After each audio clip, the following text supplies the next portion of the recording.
ada konten anggota DPR joget-joget. Sampai sekarang saya belum tahu bagaimana update-annya. Semua orang membenci saya, semua orang mencari saya. Tapi dianggap rumah ini adalah duit rakyat dari hasil pajak.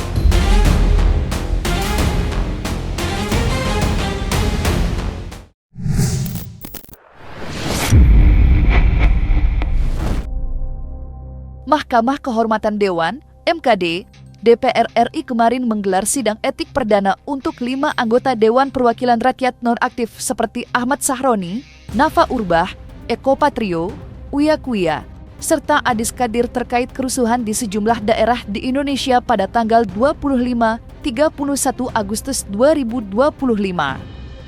Sidang kode etik yang digelar secara terbuka beragendakan mencari kejelasan terkait rangkaian peristiwa yang terjadi sejak 15 Agustus hingga 3 September 2025 dengan mendengar keterangan para ahli. Dalam paparannya, para ahli menyoroti kemarahan, kekecewaan, hingga adanya target pejabat publik yang dianggap telah mencederai rasa keadilan publik. Seperti diketahui, 5 anggota DPR RI dianggap memancing kemarahan rakyat dengan berjoget hingga menyampaikan statement yang dianggap blunder hingga memancing aksi demonstrasi besar-besaran.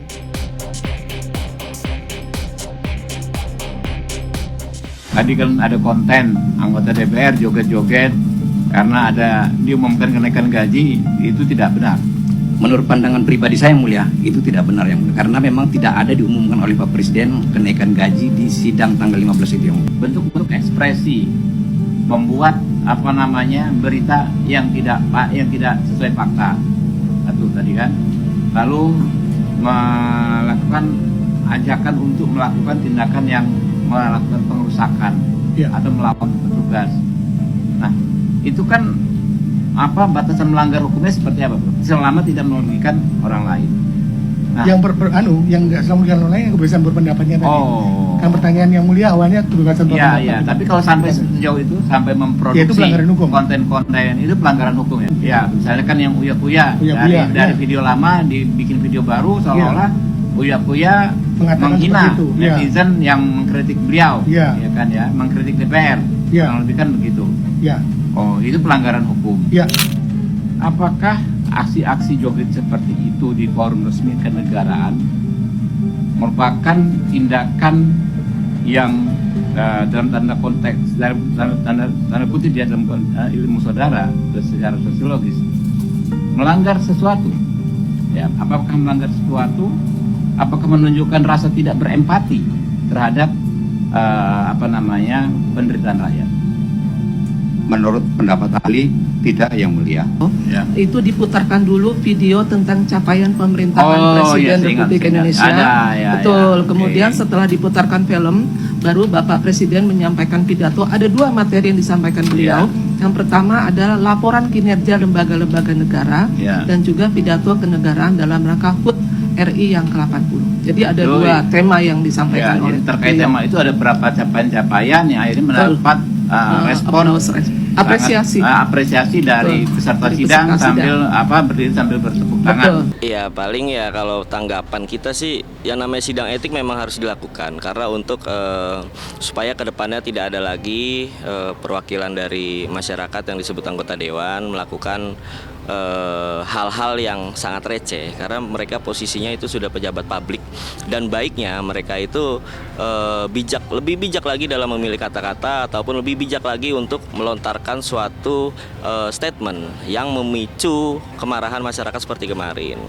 Dan dengan ada sidang kode etik ini, mudah-mudahan sidang kode etik ini dilakukan secara fair, dilakukan secara terbuka agar masyarakat bisa melihat bahwa inilah sanksi dari beberapa anggota dewan yang membuat amarah masyarakat memuncak sehingga terjadinya kerusuhan di mana-mana kemarin itu. Sidang epik yang digelar Dewan Mahkamah Kehormatan DPR RI dengan mendengar keterangan para ahli menilai jika Uya Kuya dianggap telah melakukan gestur yang merendahkan martabat lembaga DPR RI. Selain Uya Kuya, 4 anggota DPR nonaktif lainnya juga tidak luput dari sorotan para ahli. Menanggapi sidang etik Dewan Mahkamah Kehormatan, Presenter Uya Kuya menanggapinya dengan santai seraya berharap apapun hasil sidang MKD akan diterimanya dengan lapang dada. Dalam pembelaannya, Uya merasa menjadi korban framing media sosial. Sedari awal dirinya tidak berniat merendahkan ataupun melukai perasaan publik atas kekecauan yang menyebabkan demonstrasi besar-besaran. Dan beginilah tanggapan Uya Kuya mengenai sidang MKD yang akan menentukan nasibnya sebagai anggota DPR RI.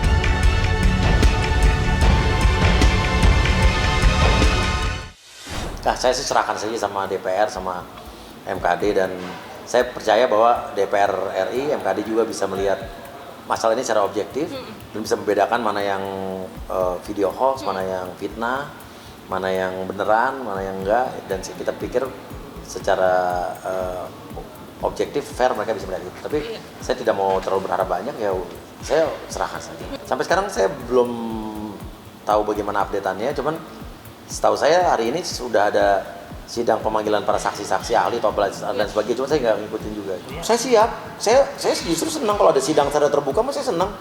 Karena saya sudah siap, karena saya sudah punya bahan-bahan dan semua lengkap. Kalau saya itu adalah korban fitnah dan korban hoax. Jadi video-video yang beredar ke saya itu adalah video-video yang memang diamplifikasi oleh orang tertentu, dibuat, didesain. Sehari itu bisa ada ribuan video yang memframing negatif saya.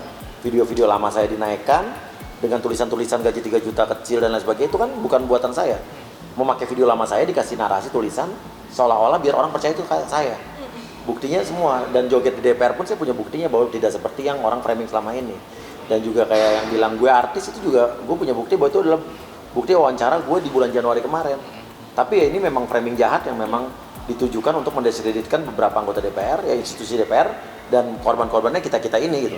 Nggak tahu, saya terus terang, saya nggak tahu, saya nggak lampu hijau lampu merah, saya nggak ngerti.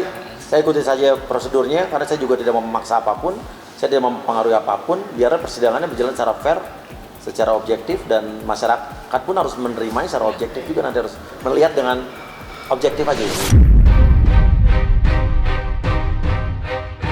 Uya Kuya selain dikenal sebagai anggota DPR yang dianggap kontroversial dan presenter yang kerap warawiri di stasiun televisi, Uya Kuya dan istrinya, Astrid, juga dikenal luas berjiwa sosial yang kerap memberikan bantuan pada masyarakat yang terkena musibah.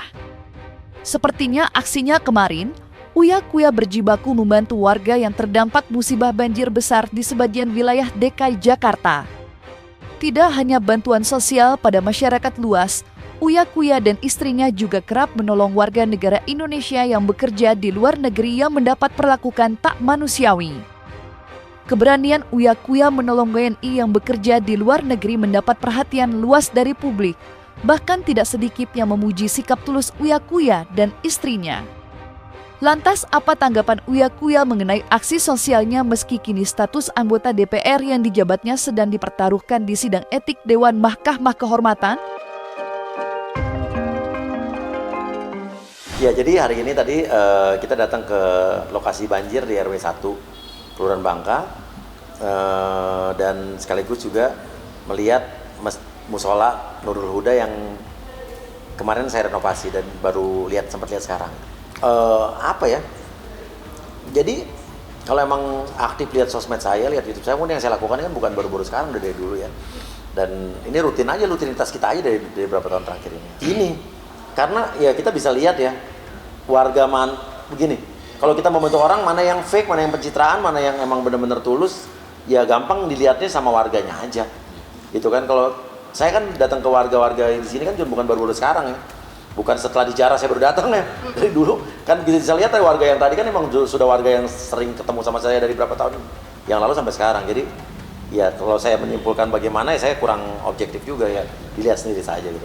Tapi kan jangan dilihat dari jumlahnya, tapi kan yang kita harus pikirkan bukan cuma memberi bantuan atau memberi sembako dan memberi lain sebagainya, tapi kita pikirkan juga nanti gimana nanti istri saya terkait, istri saya nanti berkoordinasi dengan pihak yang terkait, gimana supaya ini kan banjir udah sering, harus dilakukan apa dengan kali-kali yang kayak tadi itu kan, kali yang bottleneck dari lebar ke kecil, ke lebar lagi, karena ini banjir bukan cuma sekali, tapi ya ini juga bukan masalah yang mudah juga, ini masalah yang sulit karena di situ pemukiman padat juga. Tapi nanti coba istri saya berkoordinasi dengan dinas terkait, ada solusinya apa, dan bukan cuma sekedar di survei atau di riset, tapi nanti ada insya Allah akan melakukan apa atau dilakukan apa.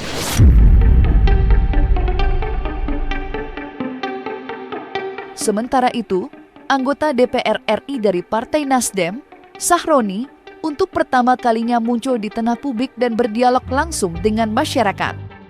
Dalam curahan hatinya, Sahroni menceritakan kronologis kejadian penjarahan yang dilakukan oknum tak bertanggung jawab pada aksi demonstrasi besar-besaran akhir bulan Agustus kemarin. Dalam curhatannya, Sahroni mengaku bersembunyi di atap rumah hingga toilet rumah saat rumahnya digeruduk massa. Tidak itu saja, Sahroni juga menyampaikan kesedihan hatinya yang kini dicari dan dibenci masyarakat atas sesuatu yang pada konteksnya mereka sendiri tidak mengerti. Dan seperti inilah cerita haru Sahroni saat rumahnya dijarah hingga politikus muda itu merompat ke rumah tetangga untuk menyelamatkan diri.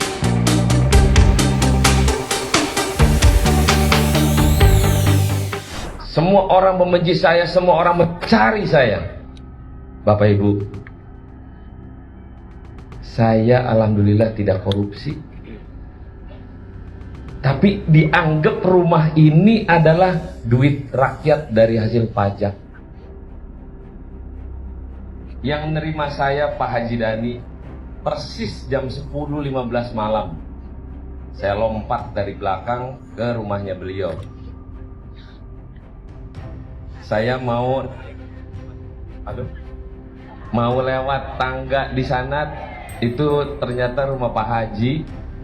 Dan kebetulan malam itu kondisinya gentengnya saya injak bunyi. Jadi nggak jadi, saya balik lagi ke rumah Pak Haji Dhani. Dan di rumah Pak Haji Dhani itu ada tangga yang mau ke bawah, kebetulan orangnya belum ada. Nah, orang naik lagi mencari saya. Jadi ada 3 orang Bapak Ibu menghampiri di kamar mandi, ngelihat saya dan bertanya sama saya. Kebetulan muka saya kasih debu, dan sebelumnya saya ngumpet di atas plafon. Plafonnya nggak kuat, tapi pintu kamar mandinya saya buka.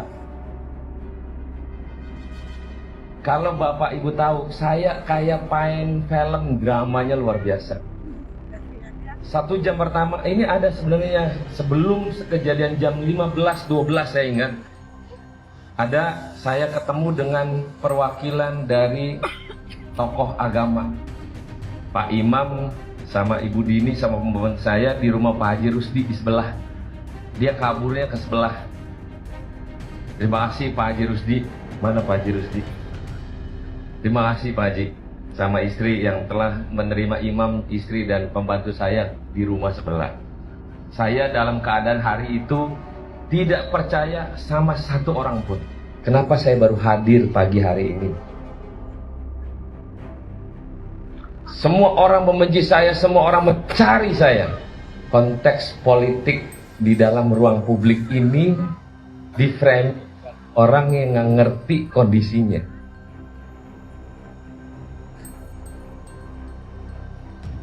Ini kalau nggak ditutup sama terpal, omongannya ya Allah ya Tuhan.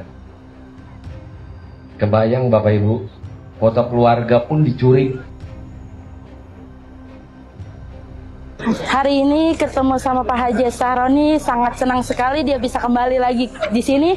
Semoga Pak Haji Ahmad Sahroni tetap menjadi orang baik dan selalu sukses terus untuk ke depan. Semoga Pak Haji bisa kembali lagi di sini menjadi DPR di Kebon Bawang ini. Warga Jakarta Utara, kita merasa senang kembali melihat lagi Bapak Sahroni yang alhamdulillah dalam keadaan sehat dan sudah gembira seperti sedia kala.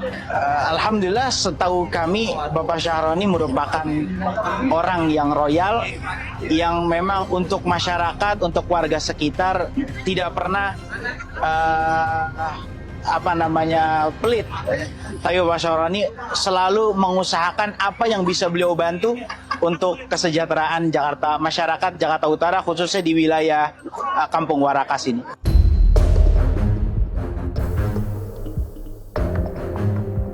Menanggapi kemunculan Sahroni yang menyampaikan curahan hatinya, Aktivis Adam Denny balik menantang Sahroni untuk menyampaikan permintaan maaf secara terbuka, bukan malah apologia.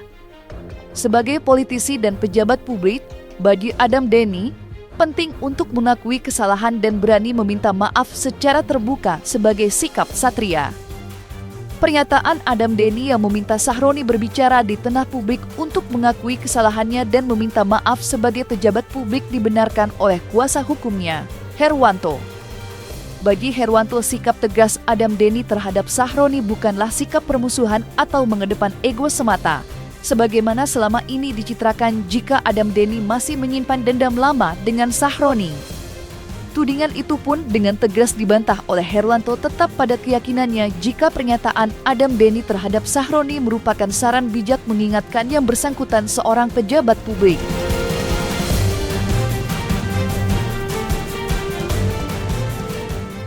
Nah, kalau menurut saya gini ya, ini saran saya buat Bapak Ahmad Sahroni ya. Saya akan lebih bijak lagi mungkin berbicara, karena memang menurut baiknya saya, yang lain kan sudah melakukan permintaan maaf secara terbuka.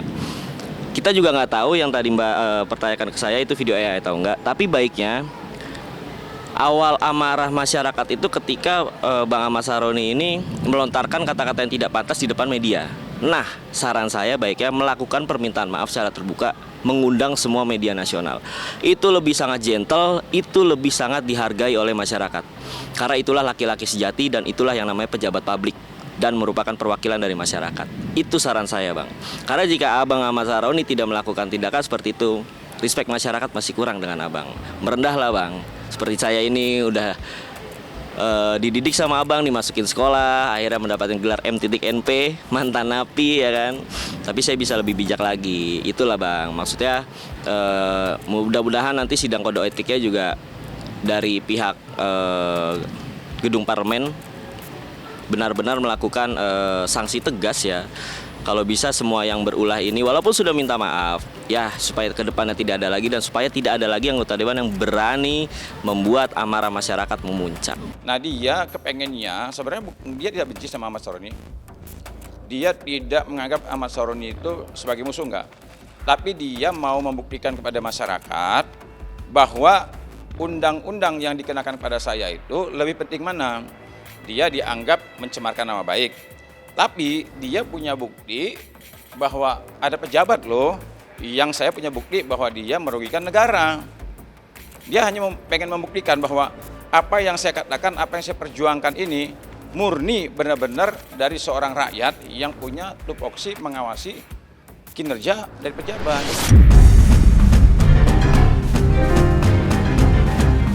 Selain Uya Kuya dan Sahroni, nama Eko Patrio juga tidak luput dari perbincangan publik.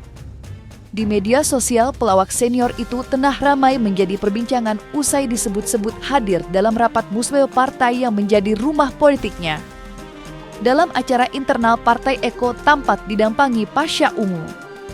Dan seperti inilah kegiatan Eko Patrio di tengah sidang etik Dewan Kehormatan Mahkamah yang akan menentukan nasibnya sebagai anggota DPR RI.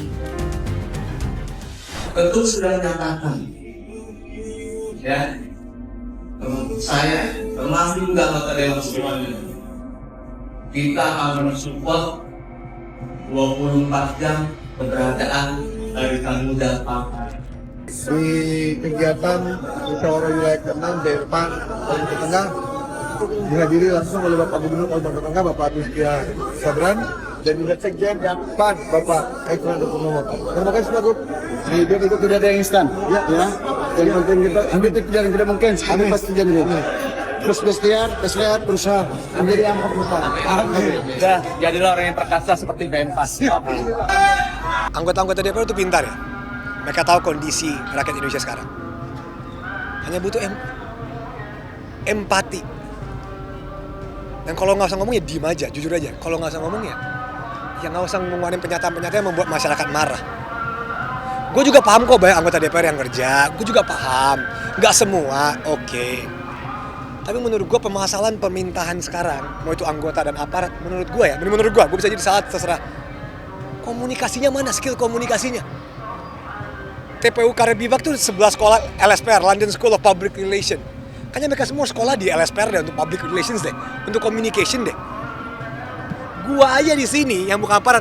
Kan tadi perhatiin nggak? Gua aja ngomong mikirin dulu kata-kata yang keluar tuh apa. Saya sekarang lebih ke keluarga aja, lebih ke keluarga.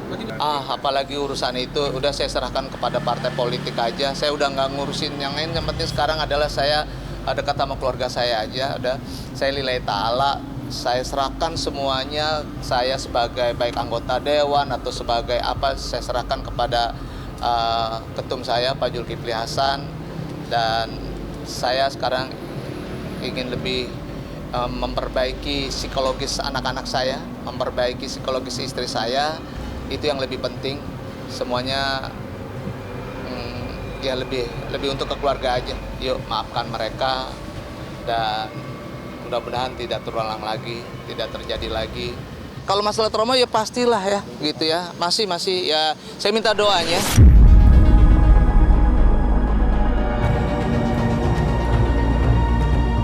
Kritik pedas atas tindakan kontroversial 5 anggota DPR RI yang kini dinonaktifkan juga datang dari pengacara kondang Hotman Paris. Hotman juga memberi saran pada pejabat publik agar menunjukkan sikap sederhana dan rasa simpati pada publik di tengah kondisi ekonomi yang sedang sulit. Hotman juga menyinggung pentingnya keberpihakan pada rakyat terutama dalam membuat kebijakan dan memberikan bantuan hukum.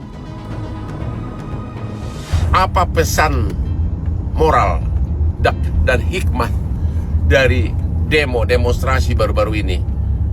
Yang pertama, sekalipun kau kaya raya sebelum menjabat, sekalipun kau sebelumnya sudah kaya raya, sebelum kamu duduk di pemerintahan atau di legislatif atau di lembaga pemerintahan manapun, kamu harus menunjukkan hidup kesederhanaan dan tidak boleh berdansa-dansa di depan publik. Itu resiko, karena rakyat tahunya kamu hidup dari uang rakyat. Itu resiko.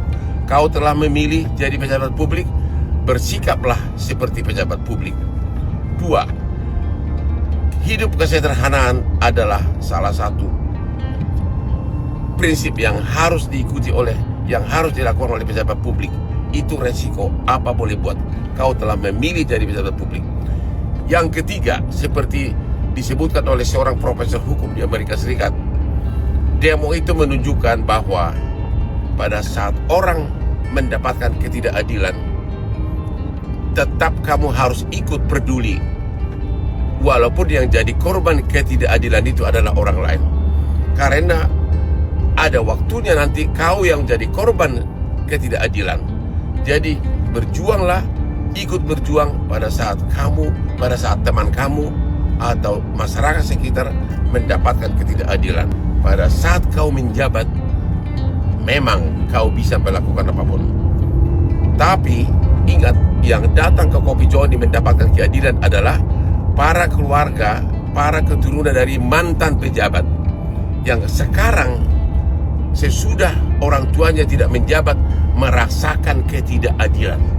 Jadi mumpung kau menjabat, pergunakanlah itu untuk menciptakan aturan-aturan yang melindungi masyarakat dan keturunanmu nanti, terutama hak dari siapapun, setiap diperiksa oleh polisi atau kejaksaan atau siapapun, maupun walaupun sebagai saksi, berhak didampingi oleh seorang pengacara. Jangan seperti sekarang 24 jam diperiksa, akhirnya si saksi tersebut ketakutan, tanda tangani apapun, besok saja jadi tersangka. Berjuang untuk anak keturunanmu.